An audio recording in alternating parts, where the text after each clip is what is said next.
Jessica Marie was 20 years old and completely homeless, living in her beat-up 1998 Honda Civic every single night, moving from parking lot to parking lot throughout Philadelphia, trying desperately to stay safe and warm and invisible to the world. Her entire life had been completely destroyed by a tragedy that her family had never forgiven her for, a tragedy that absolutely wasn't even her fault, but that had shattered her world into a million irreparable pieces and left her with nothing but crushing pain and bitter rejection and unbearable guilt that consumed her every waking moment. Her younger sister, Rebecca Louise, had died when Jessica was only 17 years old in a terrible accident that had happened while Jessica was at work at a local grocery store doing her job restocking shelves for minimum wage to help support the family. Rebecca had been only 14 years old, full of life and light and enormous potential and dreams for her entire future, and her sudden unexpected death had devastated the entire family beyond any possible measure or comprehension. But Jessica's parents, completely consumed by unbearable grief and desperately looking for someone to blame for their pain, had somehow convinced themselves through their overwhelming emotion that Jessica was directly responsible for Rebecca's death. They said that if Jessica had been home instead of working, she could have prevented the accident from happening. They said repeatedly that Jessica was selfish for being at work instead of watching her younger sister every single moment of every day. They said cruelly that Jessica's negligence had killed Rebecca. They said that Jessica's absence and selfishness had directly caused the accident. They said these things to her face, over and over. For 3 years, the accusations were completely unfounded and utterly untrue and deeply, deeply unfair, but they had destroyed Jessica emotionally in ways that would take her years to even begin recovering from and processing. She had tried desperately and repeatedly to explain what actually happened on that day, tried to defend herself against the crushing accusations, tried to make her parents understand with every ounce of her being that she had absolutely no possible way of preventing Rebecca's death, but they absolutely refused to listen or believe her version of events.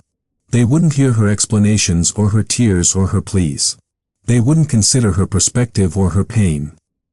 They had decided that she was guilty and nothing whatsoever she could say would change their hardened minds. The pain of losing her beloved sister Rebecca, combined with the additional devastating pain of being blamed and rejected and cast out by her own parents, became almost completely unbearable for Jessica. The guilt they had poured into her consciousness, whether deserved or not, crushed her spirit and made her feel like she didn't deserve to live at all. When she finally turned 20, after 3 long years of constant rejection and blame, her parents told her to leave their house permanently and immediately, told her they couldn't stand to look at her anymore because seeing her face caused them too much psychological pain, that they considered her a murderer and a complete failure and a burden. Jessica packed a small bag with just a few belongings, grabbed her car keys, and left that house, never looking back, driving away in her old car with nowhere to go and absolutely no one in the world to turn to for help or comfort or understanding. For the past several months, Jessica had been living an absolute nightmare that tested her will to survive and push forward every single day without exception. She worked whatever job she could find while living in her car, fast food restaurants for minimum wage, cleaning houses for wealthy families, day labor positions doing manual work, all while sleeping in her car in different parking lots every night for safety and trying desperately to survive on the streets of Philadelphia with almost no money or resources.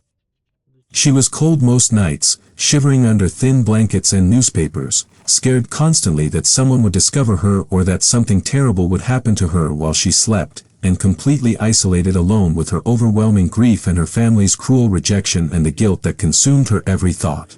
She had no friends left in the world because everyone had taken her parents' side in the family tragedy. She had no family willing to help her or even acknowledge her existence. She had absolutely nothing but her old Honda Civic and a backpack containing everything she owned in this entire world, a few changes of clothes, a toothbrush, some photographs. Thinking obsessively about her sister Rebecca and all the moments they would never share together, thinking about how unfair it all was, thinking about how much she wanted it all to end. She thought about ending it all, about driving her car off a bridge and just giving up completely, about putting an end to the constant pain and rejection and guilt. But something deep inside her kept fighting on, kept pushing her forward despite everything, kept telling her that she deserved a better life than this, that she wasn't actually guilty of what her family had accused her of, that someday somehow things would get better. Then one ordinary day, while driving through one of Philadelphia's oldest neighborhoods looking for a safe place to sleep that night, she saw a listing on her phone for an abandoned church available for purchase at a county property auction for only $5.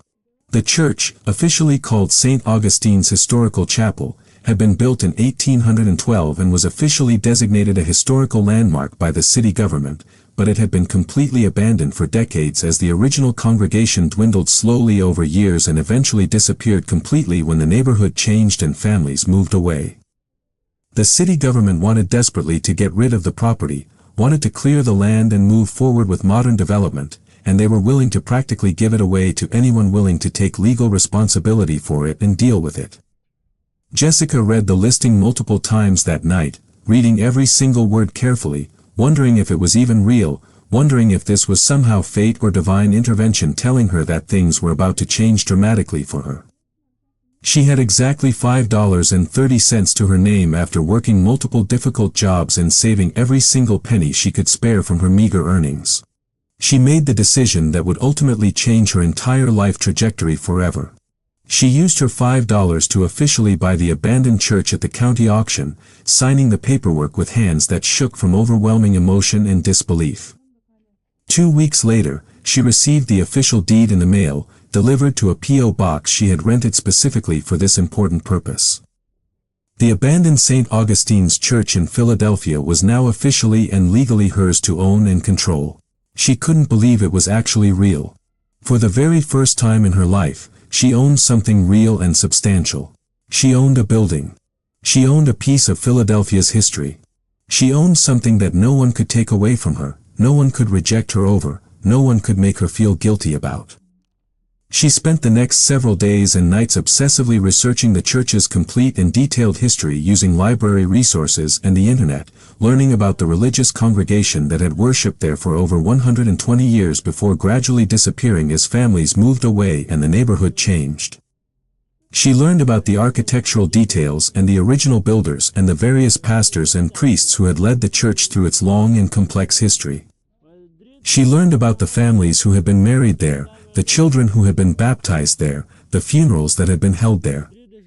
And then she decided that she absolutely needed to visit the church in person to see exactly what she had purchased with her $5 and begin to understand what this meant for her future. Before we continue, if stories like this mean something to you, hit subscribe. And tell us in the comments where you're watching from. We love seeing how far these stories travel. The church was located in a historic neighborhood in North Philadelphia, surrounded by old brick buildings that had seen much better days and streets that showed the wear and tear of decades of urban history and change. When Jessica first saw the church in person driving slowly down the street looking for the address, she was completely overwhelmed by its extraordinary beauty and its profound sadness and visible decay and weathering. The massive brick building stood 4 stories tall with an ornate steeple reaching majestically toward the sky like an ancient hand reaching toward heaven. Intricate stone details decorated the entire facade, showing the incredible skilled craftsmanship of builders from over a century ago. Beautiful stained glass windows lined the walls on multiple sides, many of them broken or boarded up with wooden planks, but others still visible enough to show their intricate colored glass patterns with religious imagery. The church entrance consisted of enormous heavy wooden doors with ornate brass handles that gleamed despite decades of neglect and weathering. Walls everywhere, and the entire structure showed unmistakable evidence of decades of exposure to weather and time without any proper maintenance or care. But beneath all the decay and neglect, Jessica could clearly see the extraordinary beauty of what this church had once been in its full glory and spiritual power. She could vividly imagine the hundreds of people who had worshipped here over the decades, the weddings and funerals and baptisms and Easter and Christmas celebrations that had happened within these sacred walls. She could feel the history and the spirituality that seemed to seep from the very bricks and mortar of the structure itself. Jessica worked for multiple days carefully to gain safe entry to the church without damaging it, breaking through boarded windows methodically and working carefully to unlock the massive doors without destroying them. Finally, after considerable effort and problem solving, she managed to get inside, and what she found inside took her breath away completely. The interior of the church was a remarkable time capsule from another era entirely preserved by decades of isolation. The sanctuary still had original wooden pews arranged in perfect rows leading toward the altar, covered in thick dust but still magnificent in their craftsmanship and intricate detail work. The altar was still positioned in place exactly as it had been left decades ago, decorated with ornate carved wood details and religious iconography showing beautiful scenes from the Bible and the life of Christ. The enormous pipe organ of incredible size and complexity still dominated one entire wall majestically, its thousands of metal pipes reaching toward the ceiling like a musical cathedral within a cathedral, creating a visual impression of incredible beauty and spiritual power. Everything was covered in decades of accumulated dust and debris and decay, but the bones of the structure were still undeniably beautiful and impressive and emotionally moving to witness.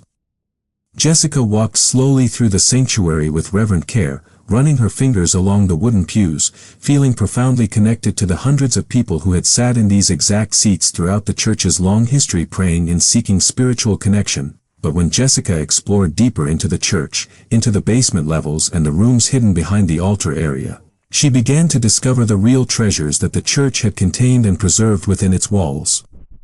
In the basement areas, she found multiple storage rooms and vaults filled with religious artifacts that had been carefully preserved and protected over many decades with great care. She found ornate gold chalices used for communion services throughout the decades, their surfaces covered in intricate religious engravings and detailed scenes from the Bible rendered in gold. She found jeweled candlesticks made of precious silver and gold, with precious stones like rubies and emeralds embedded strategically throughout their elegant design. She found ornate religious jewelry scattered throughout the storage areas, crosses made of pure gold and silver, necklaces with religious pendants and sacred ornaments, rings with religious inscriptions and embedded gemstones. She found vestments made of fine ecclesiastical fabric decorated elaborately with gold embroidery and precious stones embedded throughout. She found ancient religious texts and hymnals with yellowed pages but still intact and readable, containing the songs and prayers and spiritual traditions of past generations. As Jessica explored further, investigating every single room and storage area methodically, she discovered a locked room hidden deliberately behind the altar area in a concealed location. It took her many hours of careful work to force it open without damaging the antique wooden door, trying different approaches and using every tool she could find, but finally she succeeded in opening it without destruction. Inside she gasped audibly at what she found. A vault. An actual metal vault built securely into the thick wall of the church, probably constructed decades or even a century ago to protect the most valuable and sacred religious artifacts with maximum security and protection. Jessica worked carefully and methodically to open the vault without damaging it, using every technique she could think of, and finally managed to get it open successfully. Inside the vault were some of the most beautiful and valuable religious artifacts she had ever seen or imagined in her life. She found a jeweled cross made of pure solid gold and studded with large diamonds and deep red rubies in an intricate design.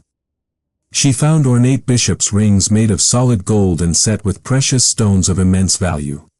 Ornate sacred containers designed specifically to hold religious relics and holy objects, made of precious metals and decorated with intricate carvings and inlaid gemstones throughout.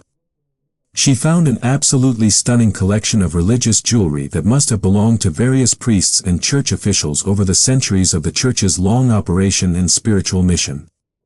Jessica sat in that vault surrounded by treasures beyond her imagination, her hands shaking as she carefully examined each individual piece, and she began to cry deeply from the depths of her being. She cried for the loss of her beloved sister Rebecca, who had been taken too young. She cried for her family's cruel rejection and their unjust blame. She cried for all the pain and suffering she had endured while living homeless in her car. She cried for the guilt they had made her carry on her shoulders. But she also cried because she finally understood something profoundly important and life-changing. She understood that sometimes when life breaks you completely and shatters you into pieces, the universe finds a remarkable way to rebuild you into something stronger and more beautiful than before. She understood that sometimes the most beautiful discoveries come from the most unexpected and seemingly tragic places. She understood deeply that she deserved happiness and peace and a life full of meaning and purpose better than the one her family's rejection had given her. Over the following weeks and months, Jessica carefully documented all of the artifacts she had found in the church, photographing each individual piece with detail and creating comprehensive records. She researched their historical significance and approximate values with dedicated help from experts she contacted, museum curators, art historians, religious scholars, and certified gemologists. The total value of the religious artifacts and jewelry was extraordinary and almost unbelievable. Conservative estimates from multiple independent experts placed them at well over $300,000 in today's market value. But more importantly to Jessica than the monetary value, she realized that these artifacts represented centuries of faith and spirituality and community and human spiritual connection across generations. These objects had been touched by countless people across many decades seeking God and seeking meaning in their lives. Jessica made a very careful decision about what to do with her discovery of these treasures. She could have sold everything to museums and private collectors and made herself wealthy beyond her wildest dreams, but she recognized that these artifacts belonged in a place where they could be appreciated by the community and preserved properly for future generations and used for their intended sacred purpose. She contacted the Philadelphia Historical Society and several major museums, telling them about the church and what she had found hidden within its walls. She worked with historians and religious experts to properly catalog and preserve each artifact according to professional museum standards. Several museums became very interested in acquiring portions of the collection, offering significant amounts of money to her. But Jessica chose instead to restore the church building itself and transform it into a museum and cultural center dedicated to preserving Philadelphia's rich religious history and heritage for the community. With financial assistance from grants and donations from people who believed in her vision, Jessica began the massive project of restoring the church to its original beauty and grandeur. She worked alongside contractors and historians and volunteers, learning everything she could about architectural restoration and historical preservation through hands-on experience. She spent months carefully cleaning the stained glass windows, removing the wooden boards and allowing sunlight to flow through the beautiful colored glass once again, revealing patterns and scenes that hadn't been seen by human eyes in decades. She restored the wooden pews, bringing back their original shine and beauty through careful cleaning and professional repair. She worked with specialized organ technicians to carefully clean and restore the massive pipe organ to working condition again. She created educational displays showcasing the artifacts and telling the detailed story of the church's history and the diverse community that had worshipped there. During this time of restoration and hard work, something remarkable happened to Jessica emotionally and spiritually. As she worked to restore the church, she began to heal from her own deep trauma and pain and guilt that had consumed her. The work gave her purpose and meaning for her life. The church gave her a sense of belonging and community and spiritual connection. Something greater than herself, something transcendent and spiritual and eternal.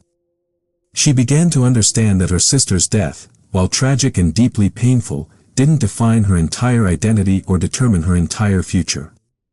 She began to forgive her family for their cruelty and rejection, understanding in her heart that they had been acting from a place of unbearable grief and loss, though that understanding didn't excuse their behavior. She began to see herself not as a failure or a murderer as her family had labeled her, but as a person with inherent value and worth and tremendous potential for good in the world. Jessica enrolled in college, studying history and museum curation and religious studies with passion. She worked part-time at the church restoration project while attending classes full-time, carefully balancing her education with her passionate commitment to preserving the church's legacy and teaching others about its history. She made genuine friends among the volunteers and historians and students who worked with her on the restoration project. She began to rebuild her life, not from the ruins of her old life with her family, but from something entirely new and beautiful and hopeful and purposeful. She no longer slept in her car in parking lots. She no longer felt completely alone and abandoned and worthless. She no longer believed deep in her heart that she deserved to be punished for her sister's death.